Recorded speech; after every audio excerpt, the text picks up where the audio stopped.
Thank you so much for staying tuned. If you just joined us, this is TMI. We're taking a look at what will transpire this Saturday. The governorship election in some states, and of course, the House of Assembly elections in all the states across the Federation. The postponement, what do you think is the impact on the electorate? You've heard the first of discussants. They share their opinions, they share their views. And now I have two gentlemen joining us in the studio. First one is a doctor, PhD. Yeah, he is a political analyst, a politician, political affairs commentator. Join me to welcome Dr. Samson Isibo. Welcome to TMI. Good morning. Appreciate your comment. Good morning, viewers. All right.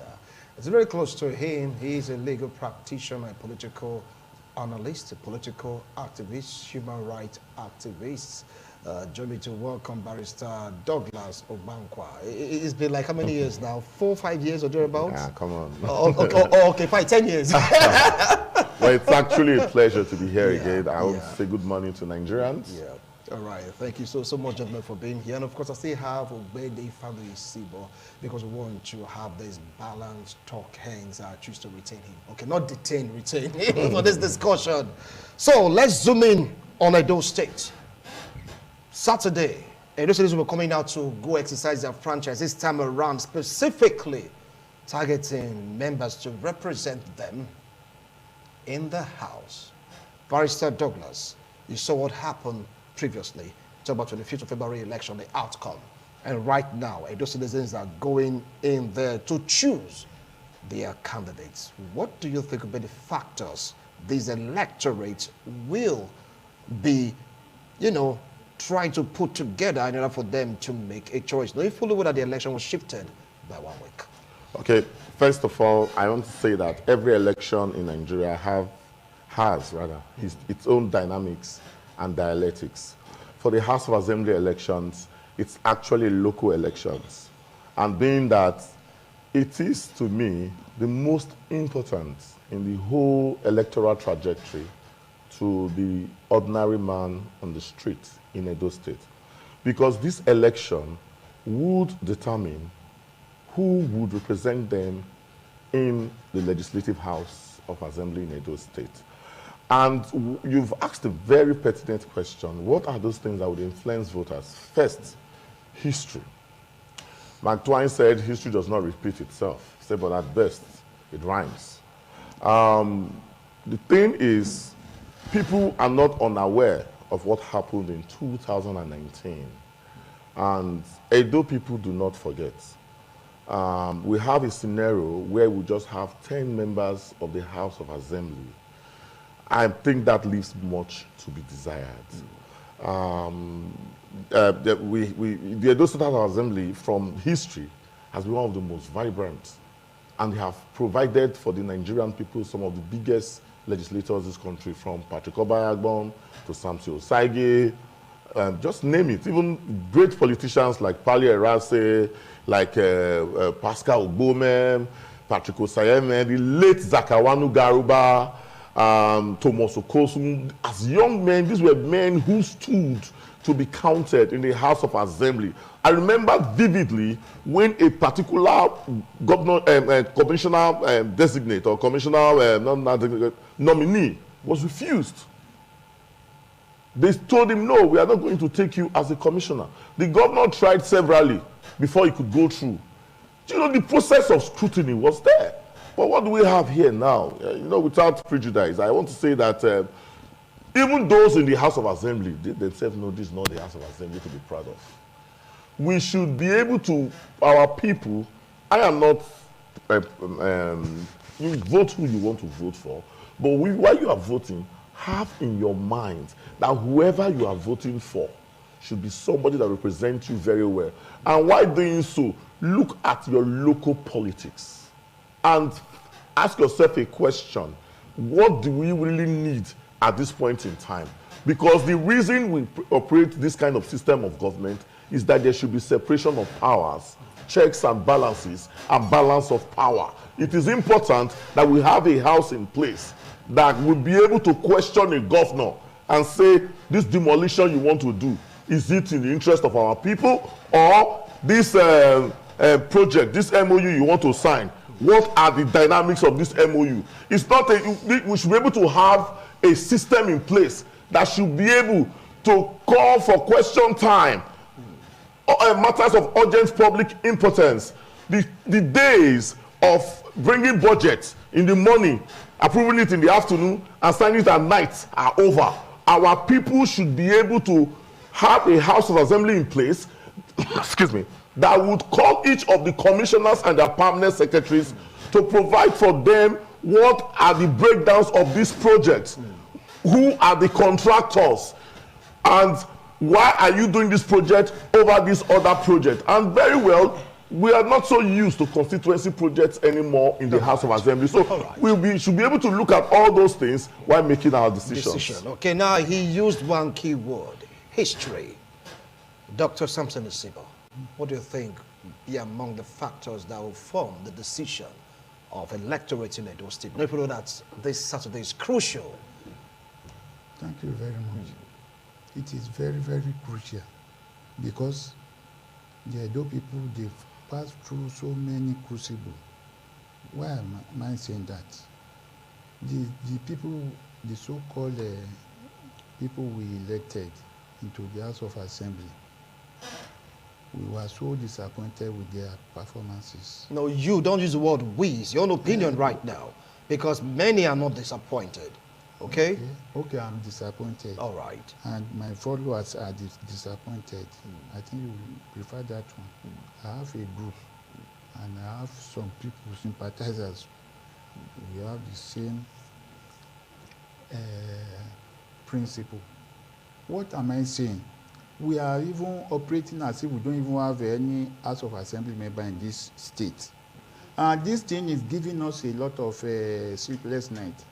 And this thing is taking us gradually to dictatorship. What do I mean by dictatorship? A situation where a member of the House of Assembly cannot even face the executive, perceive the governor, on so many things the governor has been doing. Instead, you see them just rubber stamping whatever the executive brought to their purview.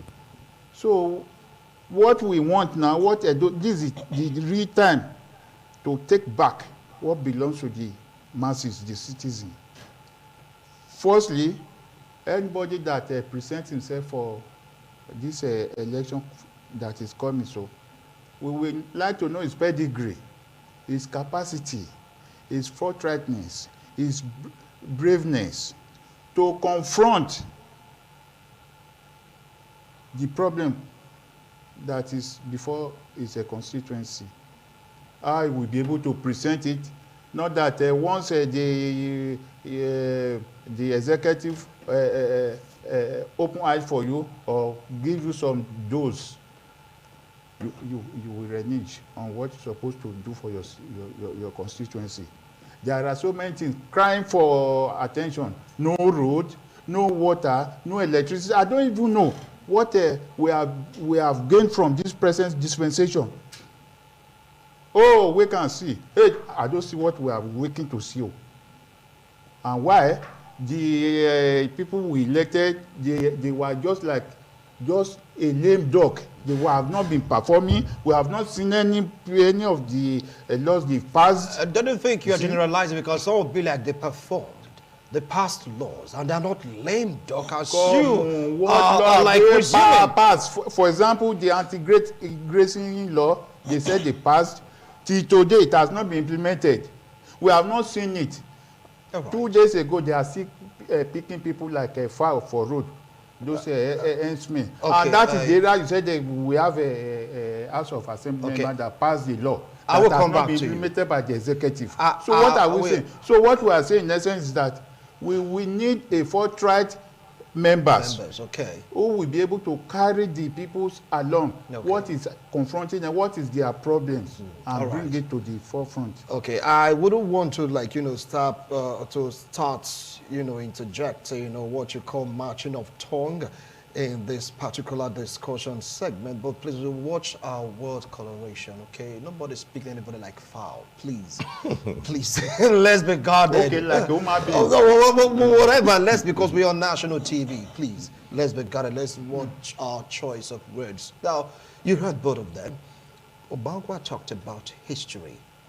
He talked about we don't have a vibrant house in Edo State. What do you feel about it? Will it be among the factors that will determine the kind of party the electorate in Edo State will vote for?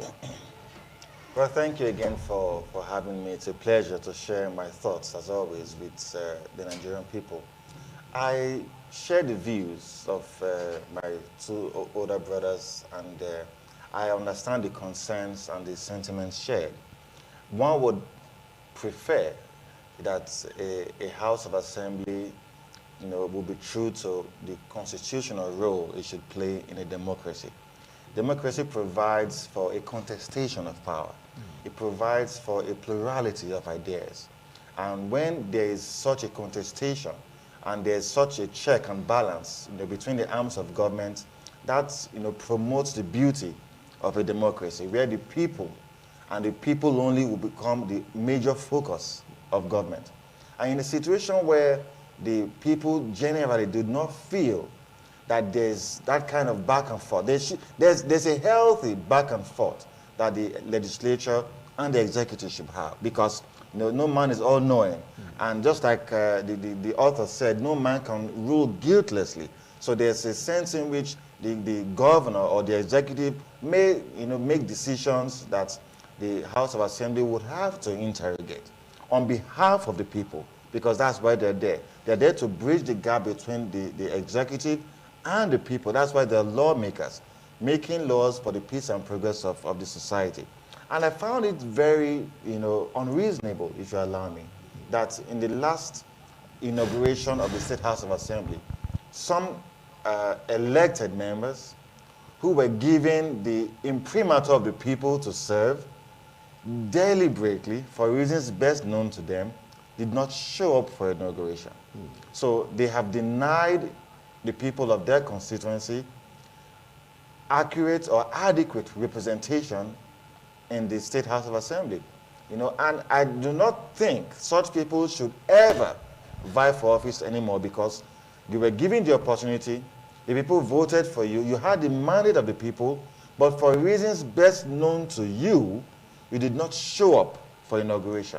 There is no excuse known to man that would be good enough to give anybody why you didn't. But that aside, now we have another opportunity. The political parties have selected candidates. The people now have to elect candidates. And I want to implore us to scrutinize our friends that are propping up themselves for elections. Let's interrogate these people. Let's scrutinize them and understand the kind of people they are. Are these people that are very agreeable? Are these people that are disagreeable? Are these people that will be able to chart our course as lawmakers? Are these people that will easily renege when there's some form of pressure? Are these people that can be intimidated by anybody? We must interrogate these issues, because in Nigeria, state governors want to control the House of Assembly. And I find that as a problem. The executive should not be able to have control over an equal arm of government. That should check it. So in a situation where there's such control, that arm of government is ineffective and inefficient. So I'm sad that houses of assembly have voted against their own autonomy. So that takes away their powers, that takes away their ability to function properly. Because if they depend, on the executive for their finances, for example, that settles them to be on crutches already. Okay. I'll come back to you, Obedi. Now, Barrister Douglas, some of the opinion that, look, this is judgment time. This is payback time. Someone like saying that hadn't been that we have local government chairmen on the ground, have been easier for the ruling party in those states. A lot easier for them to really go about their campaign and, of course, coming out tops. Now, putting these factors together, do you think it's going to affect the ruling party in those states? We'll talk about representation in the House. Absolutely. But before I answer your question, Yes. it's important that we situate issues the way they are. My very good friend, who I respect so much, Ogbede Ifeolusibo, has insinuated that those people did not show up, you know, for inauguration. It is good we say the truth. The Bible says, speak the truth will make you free. Truth is They relative. were not invited. You do not inaugurate a House of Assembly by 9:30 in the night. Justice Olubode Rosevival, in the case of Danladi and Jigawa State House of Taraba State of Assembly states, and I quote, that the House of Assembly is not a secret court where you hold meetings at nocturnal hours of the day, that the activities of the House of Assembly shall only be held during parliamentary hours. He now put in brackets 10 a.m. to 4 p.m. And he now stated that because the House of Assembly is important in the administration of public affairs, its activities must be done in public in order for there to be public scrutiny of their affairs. Those people were not only denied inauguration, they were chased out of this state by unleashment of violence. Let's call it spade a spade. They invaded their hotels, and after that, they purported to have declared their seat vacant. And until they now went to Abuja to show an affidavit that they only declared 2 seats vacant. And of course, you know the way the Nigerian judiciary is very slow. Those cases are still in court. So what I'm trying to say, in order to correct the impression, but that's the way he sees it, and he's entitled to his own opinion. You know, I don't quarrel with him. Now, what he said, truth is relative. You said? Truth is relative. In this one now, the truth It's not is that relative. the truth, the commissioner of police, then the post on affidavit, the commissioner of police is the one in charge of internal security. He said the House of Assembly was inaugurated at about 9:30 p.m. in the night. All right, now back to the question I asked. Thank you very much. So that one is a fact, not Okay. you know, there's a difference between truth and fact. Okay. Fact is what has been proven. Now, to come back to your question, Yeah. you see, when people have goodwill, they should be able to consolidate on it. And when you look at yourself as if you are a superstar, this is what is happening now, is what we are seeing in the States. You now see going about to beg people. You don't have to do that. God, because I believe it is God. I was part of the process in the last election. It is only God that would have made him governor. So I know what I'm saying because I was deep in it. So, but God has given you that grace as a big governor the second time. Why would you now think, oh, I have to do this, I have to do that? First of all, the people that brought you, push them aside. The local government chairmen, push them aside. This one, push aside. This one, I don't understand. There's no miracle. My father used to say for it that there's no magic about it. It's too late. All these things are all too late. The people have made up their minds. Things they know who they will vote for. This House of Assembly is going to be elections. Mr. Ogbede knows what I'm talking about. It's going to go. It's going to be multi-party, but it's not going to be as it was. You think it was going to be your way. That's the truth.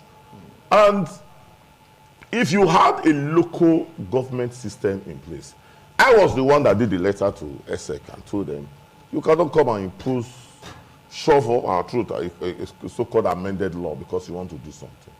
You must follow the doctrine of covering the field. Because you want to use INEC register, you must conform to the electoral process in Nigeria. So they aborted, of course, PDP went to court and they got an injunction and they aborted the whole process. If they were local government chairman, the element of democracy is participation. When people participate in government, it expands the horizon. Even you that is governor, it increases your influence. When you begin to incapacitate structures, you are incapacitating yourself. That is where we are now. So, to answer your question candidly, if you have a local government in place, which obviously must come from the ruling party, based on the fact that ESEC, with all due respect, in all over, not just ESEC, all the state electoral commission in Nigeria should be scrapped. Nigerian democracy is a peculiar democracy. All right. I'll tell you why, sir, just because this is very important. This is a policy issue. Yeah. You know, when INEC was conducting local government elections, you have multi-parties having, system, yeah? do you understand? You could have, like, there was a time AMPP won already in a PDP time. That's democracy. Okay. You cannot have an election. So for what you're saying right now about... let me finish. You cannot have an election that all the chairmen in the all 18 local governments are PDP. All the councillors are PDP. I don't get it. What is happening? Okay. That is just, it's not peculiar to Edo State. All right. It happens all over. All over. Yes. Okay. Now, from what he said, no structure on the ground. From what he said, he says someone incapacitated so many structures and now is going to have this blowback in this election. Okay, because we don't have local government chairmen, we don't have local government councillors. That would have given a boost to the ruling party in Edo State. What's your take on that? Thank you very much. First of all, to add more to what my learned speaker have said about the former Edo State House of Assembly.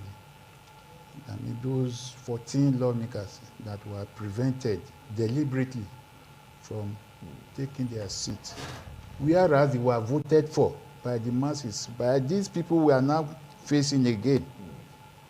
What this my young man said just now, I didn't agree with him that it was deliberate. It wasn't deliberate. They were frustrated. You know that one of them were only a boxer to the so-called inauguration of the State House of Assembly. They co-opted him, forced him, as if he's going for a boxing ring. Is that one you said there is a normal thing to do in a civilized society where you obey the Constitution? So the man in the ends of affairs forced his way, despite all appeal, pleadings even from the president. Let these people go in, no way, because of one man preventing 14 elected lawmakers like himself. So what are we talking about? We just want to maintain peace. That is why we just calm down. All right. Now, so, you just hold on now. Hold on now. I want to go for a break. When we return, you continue from the point you are giving. Don't go away. This is TMI. We'll be right back. TMI. Every opinion counts. Thank you so much for staying tuned. It's TMI. We're taking a look at factors that will impact on electorates to form their opinions about candidates of their choices. We'll talk about the governorship election and State House of Assembly election. Right now, we are zooming in on Edo State, taking a look at the factors that may, impair positively or negatively on the choice of candidates by the electorate. Dr. Samson Isibo, we're with you. So go ahead with the points you were making.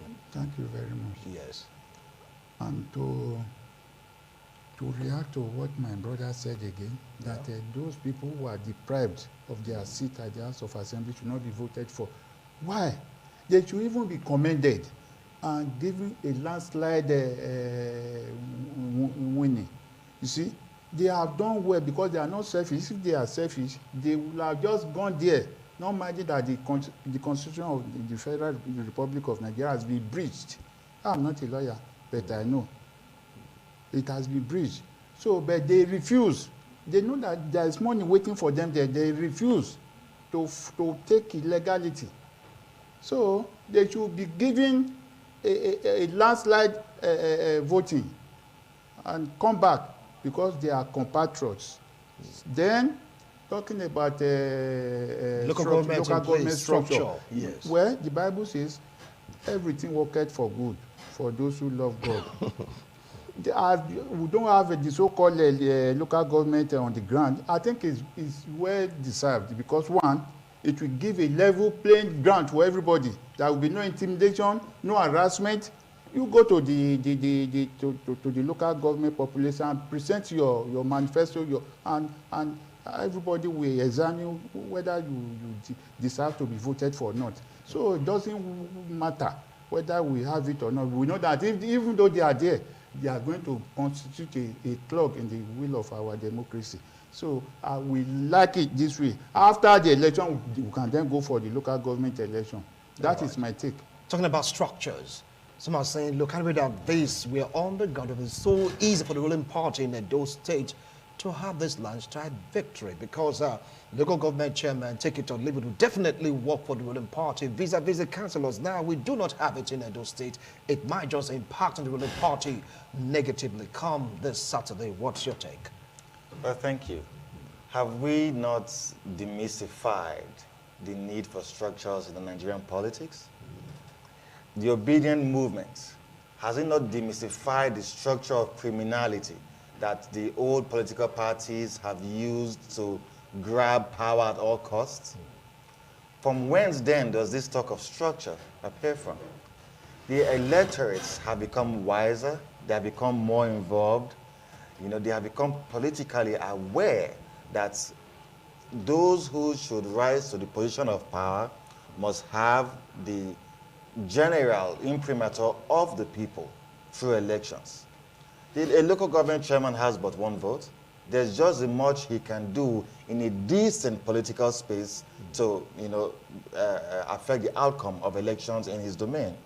His duty is to go and vote like everybody and go home after voting, or remain there and monitor the process as you wish, just like every other citizen has a right to do. So I do not think that if there were local government chairmen, for example, that would have affected the gains of the government in place, in terms of the outcome of the elections. I think Edo people are about the wisest set of electorates in the country. We understand what government should be. We understand how government should function. And when it's time to cast our votes, the people have always come out to express their wishes, in terms of their votes. Are you not saying it doesn't matter? I do not think it would play a major role in the Nigeria of today. And thank God, I keep making mention of the obedient movement. We revolutionized the way politics is played in Nigeria. Where the structure of criminality has been dismantled. Let people win elections because they have the trust of the people. Let people win elections because the people have confidence in them, not because that's a party in government. And we've seen, big parties lose major elections, lose major seats, not by the sheer efforts or by the sheer will of the people. And before I go, let me, lend a thought to the issue that these gentlemen have addressed concerning the 2019 inauguration of the House of Assembly. I must submit that it was majorly a political tussle, because the law provides the governor to transmit a letter, to the leadership of the House of Assembly or the clerk to inaugurate the House. And did the governor do it? There's a sense in which he did. Some are having a problem with the timing of the inauguration, and they have every right to disagree with that. I don't know what the position of the law says, although he has tried to give an insight of what the law says. But after all that was done, was a window created for those who did not attend the midnight inauguration to come for inauguration? Yes. There are some of them who came back to say, okay, yes, we're not happy the way it was inaugurated, but we've been given a window to make things right, and they submitted themselves to it. We've seen situations in the National Assembly where those who were not inaugurated on the said day came days after, and they were inaugurated. It's happened before in the lawmaking space. So I don't see any reason why that window was created, and people, for political reasons, deliberately did not make themselves available. And that is why I say that putting your political affiliation ahead of the mandate given to you by the people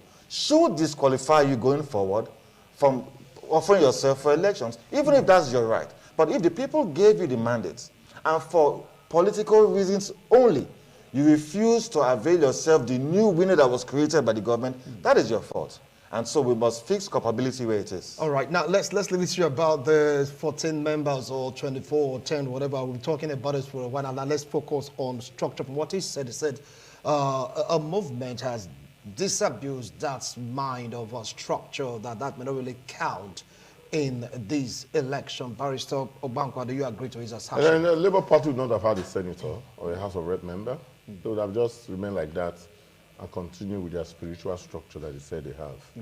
But having now gotten senators and House of Rep members, that is the structure. They know what Ogbedi, my brother Ogbedi is a politician. I'm not a politician, I'm a lawyer. But he has been part of the process, knows what I'm talking about. You know, the way a president controls a country and a governor controls a state, that is the same way a local government chairman controls the local government. Don't make any mistake about it. They are powerful people. To say they are not important, that is completely not true. They have a say, even in security matters. They meet with DPOs in their domain. The DSS representative, they have regular meetings on security issues, and they provide logistics even for people that will conduct ordinarily affairs of government. So if you had 18 local governments in Edo State and you don't have 18 local government chairmen, that is minus 18. Make no mistake about it. It's minus 18. Because what it means is that, just like a doctor brilliantly stated, you know, doctor talks slowly but to point. He said all things work together for good for those who love God. You know, that it will now provide a level playing field for everybody to go through the polls. On that day, if you are popular, you'll be voted for. You know, I think with my brother, Ogbedo Ifeanyi Isibo, that this obedient movement has brought about some kind of, you know, freeness in our electoral process. We know we may have some problems here and there, but what I would advise them to do is that they should go and understudy the electoral process. A lot is going on there. They should know how these things work, because those who determine, is a sad reality, as was indicated by Vladimir Lenin. They said those who determine who wins an election are not those who vote, but those who count the votes. And may I also add that in Nigeria, controlled by those in charge of the security votes. You know, so we have to know that election is just more than standing on the line and putting your hands in a ballot paper, putting the ballot paper in the ballot box, imputing the results in the Form EC8A at the polling unit, at the PU. There are other processes involved along the way until it gets to the final returning point, or where the returning officer we are now. So they should be able to monitor what happens all that way. That is the only way your votes can count. All right. Because if you were just to feel like it's just, because I'm talking as a litigator. I'm an election litigator. I know what I'm talking about. If you were to feel that it's just at the polling unit that you win the votes, no. You actually win your votes at the collation centers. So whatever happens in your collation centers, you must take it very seriously. And for that, people like Ogbede and the likes, and even people like us, should now begin to interrogate the process. We have to set up NGOs, we have to set up groups to monitor what is happening, because come to think of it, whether we like it or not, this country belongs to us all. Do you understand? When we are traveling and they are putting all Nigerians in one line because we carry a green passport, they will now ask you which of you is PDP, which of you is APC, or which of you is Labour.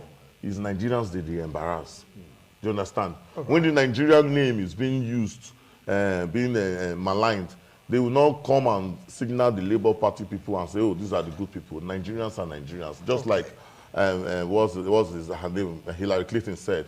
They said yesterday we voted as Republicans and Democrats, but today we woke up as New Yorkers. So we may have voted on that day on different political leaning, but the next day we all woke up as Nigerians. Oh, so to answer your question clearly, is that as you make your bed, so you lie on it? That's it. Okay. Over now to you, Doc. Some are saying that this election, people may not have the desire to come out to vote for the fear of insecurity. Some are saying because of the fierce nature, or last say the importance of this election, some politicians may just take it beyond what we expect. Hence, maybe sparks of violence here and there if the situation is not well handled. What's your view on that fear? Thank you very much. It is true, because the last election showed us that no matter how highly placed you are, the top three aspect is still in some of the politicians. It was peaceful everywhere, but in some area where we thought there would be more peace, it was there that we saw these gangsters going about. We don't know. And that is the area the highly placed people in government voted. Abba, it was there they ruffled and they discarded everything. So I think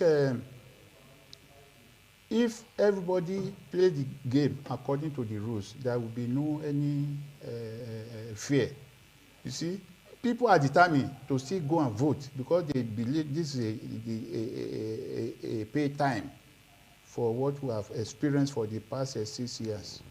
So people are determined, both especially those in the rural areas. They are suffering. The masses are suffering. I usually said it that go to Ring Road. You don't see people smiling. Their eyes will make poi because of suffer, lack of food, lack of money. You see, so the people are determined to do away with all those people. If possible, self, I can't even both the APC or PDP let them go away. But I'm not saying that for obedient to any party can come in. But we thank the obedient people that busted their enclave and they make everything open for the citizens. But if you were to say, sorry, if you were to say that we need multi-party so that the system can grow, yes. Yes, it is true. Okay, now, would you agree to this assertion that it might not just be 24 but 24? As at last time it happened, but later there was a split, so to speak, because of interest. It's going to be a one-party affair in the House, or it's going to be like a multiple-party system in the House, like what Barrister Bankwa is suggesting? No, okay. No, it's for him to answer. Well, thank you. First of all, I want to disagree a little bit with the dear barrister that elections are won at the collation centers. I think elections should be won at the polling units where people come out to vote, where people come out to express their franchise, where people come out to make their decisions known. That is what democracy should provide, because if it's about the people, let it be that at the point where the people speak, that is where it should matter. Not where a few people are collating, where they could, manipulate. That is why people were upset when INEC told us that there was going to be manual collation of results. What was the sense in it? If you're telling us that with the beavers, results will be transmitted live from the polling units, but collation will be done manually, you have defeated the whole purpose of bringing in technology to make the election free and fair. Then to the question. If we could have 8 members of the APC, 8 members of the PDP, and 8 members of the Labour Party in the State House of Assembly. What about the NNPP? Well, I don't they know want so to be much. like, hey, we are here. Yeah, but the Labour Party be like, we are here also. Okay, Our party be like, we are here. No, the point is, SDP be like, oh, don't forget about us. Yes. Let us have a multiplicity of voices in the House of Assembly. Let us have a plurality of ideas in the House of Assembly. We cannot really have a viable state assembly where everybody belongs to one party. But even if everybody belongs to one party, there should be some people who will be able to interrogate the issues brought by the executive and say, okay, yes, we're in the same party, but we have an issue with this. The point is that the electorates have a voice, the electorates have a choice. Let people come out and vote on Saturday. I'm going to be voting for a PDP candidate in my local government because I have confidence in her. You are not yet to campaign. No, hold on. You are not yet to campaign. People know this. The point is that the point is people should come out to vote for the people they have confidence in and the people they can trust. I wasn't trying to campaign. I just wanted to make my choice known. Thank you. Our time is up. You can see the signal given to me. But I want my brother Ogbede 30 seconds to stay in one place. No, I mean, one place. No.